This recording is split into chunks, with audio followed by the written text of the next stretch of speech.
Umaasa si Althea Ablan na muling sisigla ang kanyang showbiz career matapos niyang piliing lisani ng GMA7 at lumipat sa Viva Artist Agency.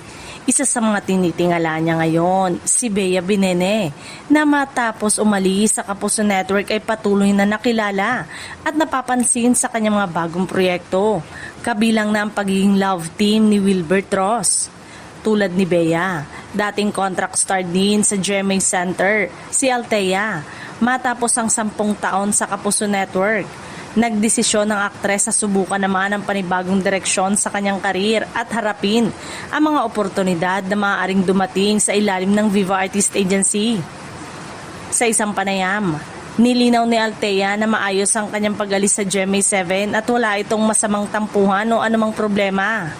Aniya, dumating siya sa punto ng kanyang buhay kung saan kailangan niyang tanungin ang sarili kung ano pa ang kaya niyang ibigay at kung ano pa ang maaari niyang tuklasin bilang artista. Para kay Althea, panahon na rin ito upang lumabas sa kanyang comfort zone at subukan ang mga bagong bagay.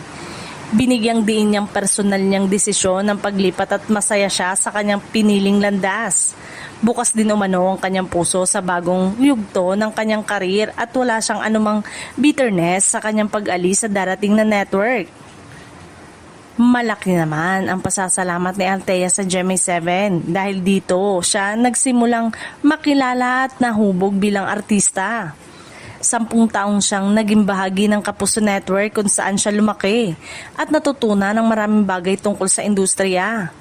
Nagsimula siyang magtrabaho sa GMA7 noong 2015 sa edad na 10 taon at madalas gumanap bilang batang bersyon ng mga female lead.